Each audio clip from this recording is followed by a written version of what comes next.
Praise the Lord. ദൈവം നമ്മളെല്ലാവരെയും ഒത്തിരി സ്നേഹിക്കുന്നു. ആരുടെയും നാശമോ തകർച്ചയോ തോൽവിയോ ഒന്നും കാണുവാൻ ദൈവം ആഗ്രഹിക്കുന്നില്ല. തൻ്റെ മക്കളുടെ സന്തോഷമാണ് ദൈവം ആഗ്രഹിക്കുന്നത്. ഫിലിപ്പി 4:4 പറയുന്നുണ്ട്, നിങ്ങൾ എപ്പോഴും കർത്താവിൽ സന്തോഷിക്കുവിൻ. നമ്മളെപ്പോഴും കർത്താവിൽ സന്തോഷിക്കുന്ന വ്യക്തികളായിട്ട് മാറുക, അതാണ് ദൈവം ആഗ്രഹിക്കുന്നത്. ഈ ലോകത്തിൽ ഉടനീളം തിന്മ വർദ്ധിക്കുന്നുണ്ട്, പാപം ഒത്തിരിയേറെ വർദ്ധിക്കുന്നു, നിരീശ്വരവാദികൾ വർദ്ധിക്കുന്നു, ദൈവനിഷേധികൾ വർദ്ധിക്കുന്നു, വിശ്വാസം നഷ്ടപ്പെടുന്നു, പാപം പെരുകുന്നു, വ്യഭിചാരം, സ്വയംഭോഗം, മദ്യപാനം, കൊലപാതകമെല്ലാം ലോകത്തിൽ വർദ്ധിക്കുന്നു. സഭാ വിഭാഗങ്ങൾ തമ്മിൽ പരസ്പരം പോരടിക്കുന്നു. ലോകത്തിൽ യുദ്ധങ്ങളും കലഹങ്ങളും ക്ഷാമങ്ങളും ഭീകരതയും വേട്ടയാടുന്നു. ഇവിടെ എനിക്കും നിങ്ങൾക്കും ചെയ്യാനായിട്ട് വളരെ പ്രധാനപ്പെട്ടൊരു കാര്യമുണ്ട്. നമ്മൾ ദൈവസന്നിധിയിൽ കരങ്ങൾ വിരിക്കണം, മധ്യസ്ഥം പ്രാർത്ഥിക്കുവാൻ.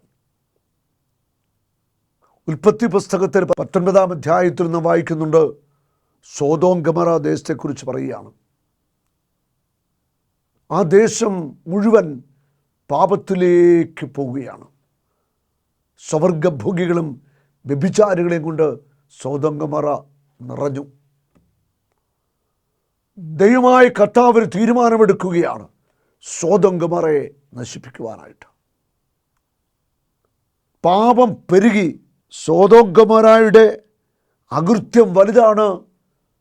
അവിടുത്തെ അകൃത്യത്തിൻ്റെ പാപത്തിൻ്റെ മുറവിളി, നിലവിളി ദൈവസന്നിധിയിൽ എത്തുകയാണ്. ദൈവം തീരുമാനിക്കുന്നു സോദോം ഗൊമോറയെ നശിപ്പിക്കുവാനായിട്ട്.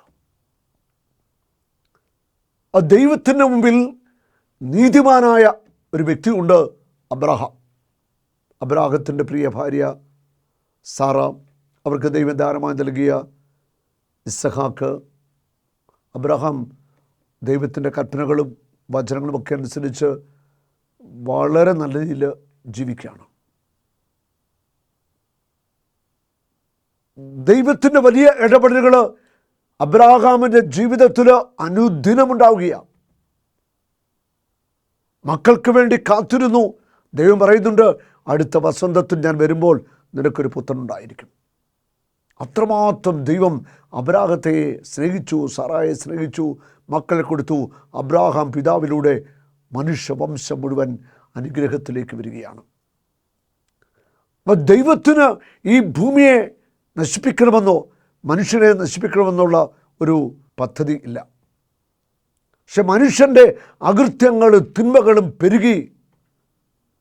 സ്ത്രീയും തമ്മിൽ പാപം ചെയ്യുന്നു, പുരുഷനും തമ്മിൽ പാപം ചെയ്യുന്നു, വ്യഭിചാരം വർദ്ധിക്കുന്നു, അതിക്രമങ്ങൾ വർദ്ധിക്കുന്നു, അനീതി വർദ്ധിക്കുന്നു, അബോർഷൻ പെരുകുന്നു, കൊലപാതകം പെരുകുന്നു, യുദ്ധങ്ങൾ പെരുകുന്നു. അങ്ങനെ ലോകത്തിൻ്റെ നിരപരാധിയുടെ നിലവിളിയൊക്കെ ദൈവസന്നിധിയിൽ എത്തുന്നുണ്ട്. പാപത്തിൻ്റെ മുറവിളിയും ദൈവസന്നിധിയിൽ എത്തുന്നുണ്ട്. ഉൽപ്പത്തി 18:18 ദൈവമായ കർത്താവ് ഇങ്ങനെ ചിന്തിക്കുകയാണ്, അബ്രാഹാം മഹത്വം ശക്തമായ ഒരു ജനതയായിത്തീരും. ഭൂമിയിലെ ജനപദങ്ങളെല്ലാം അവനിലൂടെ അനുഗ്രഹിക്കപ്പെടുമെന്നും അറിഞ്ഞിരിക്കെ ഞാൻ ചെയ്യാൻ പോകുന്ന കാര്യം അവനിൽ നിന്ന് മറച്ചു വയ്ക്കണമോ?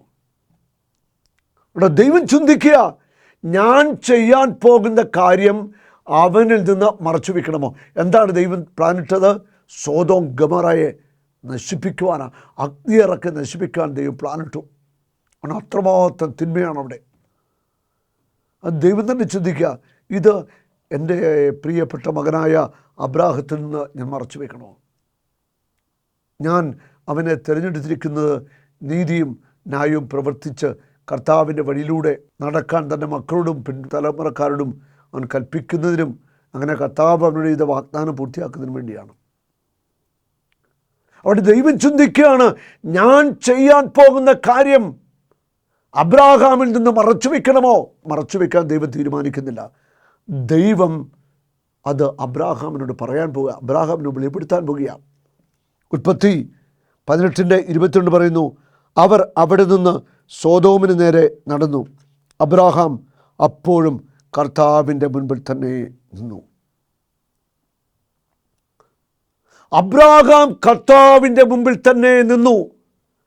ദൈവത്തിൻ്റെ തീരുമാനം സോദോം ഗൊമോറയെ നശിപ്പിക്കുക എന്നുള്ളതാണ്. പക്ഷെ ദൈവത്തിൻ്റെ മുൻപിൽ അബ്രാഹാം നിന്നു മധ്യസ്ഥനായിട്ട് നിൽക്കുകയാണ്.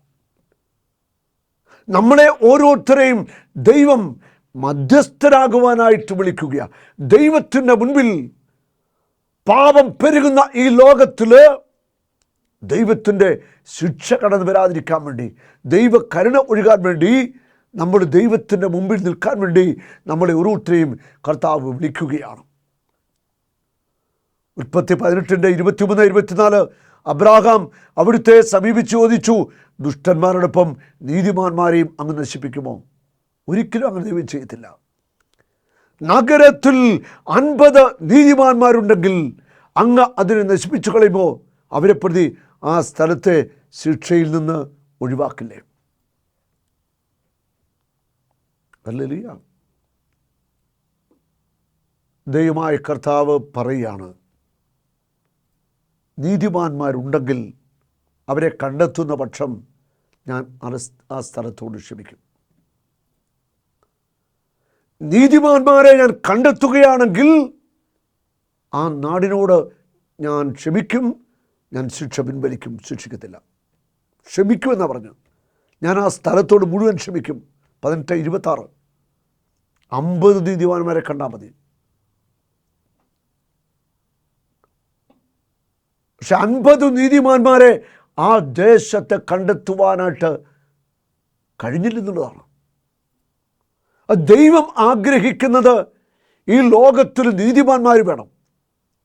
നീതിമാന്റെ പ്രാർത്ഥനയാണ് മേഘങ്ങളെ തുളച്ച് ദൈവസന്നിധിയിലെത്തുന്നത്. നീതിമാന്റെ മധ്യസ്ഥ പ്രാർത്ഥനയ്ക്കാണ് വിലയുള്ളത്, പാപിയുടെ പ്രാർത്ഥനയ്ക്കല്ല. 50 നീതിമാന്മാരുണ്ടെങ്കിൽ ഞാൻ നശിപ്പിക്കത്തില്ല. അബ്രാഹാം പിതാ പറയുക, കർത്താവേ എന്നോട് ക്ഷമിക്കണം, 45 ഉള്ളെങ്കിലോ അങ്ങ് നശിപ്പിക്കുമോ? വീണ്ടും പറയുകയാണ്, അങ്ങ് 40 പേരെ ഉള്ളെങ്കിൽ നശിപ്പിക്കുമോ? അവിടുന്ന് പറഞ്ഞു, 40 പേരെ പ്രതി ഞാൻ ആ നഗരം നശിപ്പിക്കത്തില്ല. കണ്ടോ, ദൈവത്തിൻ്റെ കരുണ ഒഴുകുകയാണ്. 40 പേര് നീതിമാന്മാരായിട്ട് ആ ദേശത്തുണ്ടെങ്കിൽ ആ ദേശത്തോട് ഞാൻ ക്ഷമിക്കും, ആ ദേശത്തെ നശിപ്പിക്കരുത്.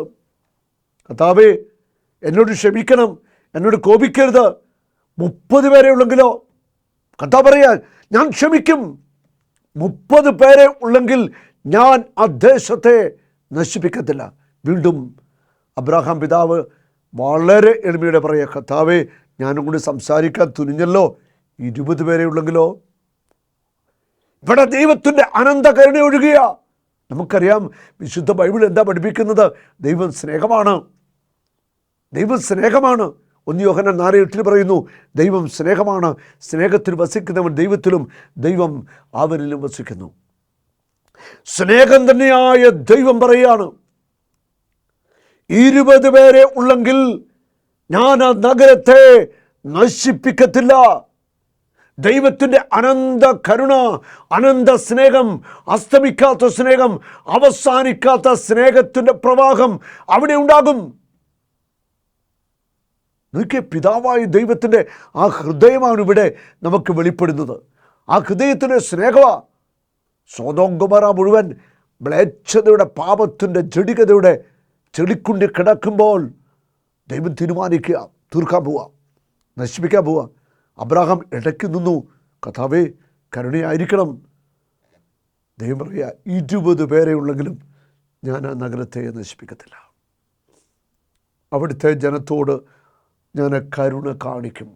ഇന്ന് ഈ ലോകം നിലനിൽക്കുന്നുവെങ്കിൽ ഓർത്തുകൊള്ളുക, ലോകരാജ്യങ്ങളിൽ എവിടേക്കോ ആരൊക്കെയോ നീതിമാന്മാർ ദൈവത്തിൻ്റെ മുൻപിൽ നിൽക്കുന്നുണ്ട് മധ്യസ്ഥം പ്രാർത്ഥിക്കുവാൻ.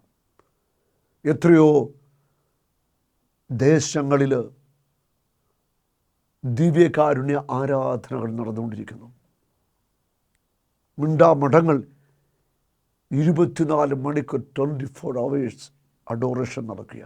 24 മണിക്കൂറും ആരാധന ഉയരുന്ന എത്രയോ സ്ഥലങ്ങൾ, വിശുദ്ധരായ എത്രയോ വൈദികർ, ത്യാഗമെടുത്തു പ്രാർത്ഥിക്കുന്ന വൈദികർ, ത്യാഗം ചെയ്ത് പ്രാർത്ഥിക്കുന്ന ധാരാളം ആത്മായ സഹോദരീ സഹോദരങ്ങളുണ്ട്. ലോകത്തിൽ എവിടെയൊക്കെയോ ചിതറിക്കിടക്കുന്ന, ദൈവസന്നിധിയിൽ നിലവിളിക്കുന്ന, മധ്യസ്ഥം പ്രാർത്ഥിക്കുന്ന വലിയ ഒരു ജനസമൂഹമുണ്ട്, നീതിമാന്മാരുണ്ട്. അതുകൊണ്ടാണ് ദൈവം ഈ ലോകത്തെ ഇത്രമാത്രം പാപം പെരുകിയിട്ടും തിന്മ പെരുകിയിട്ടും നശിപ്പിക്കാത്തത്. ദൈവത്തിൻ്റെ കരുണയ്ക്ക് സ്നേഹത്തിനൊന്നും ഒരു വ്യത്യാസമില്ല. ദൈവത്തിൻ്റെ സ്നേഹം അനന്തമായ സ്നേഹമാണ്. കർത്താവിൻ്റെ സ്നേഹം ഒരിക്കലും അസ്തമിക്കുന്നില്ല.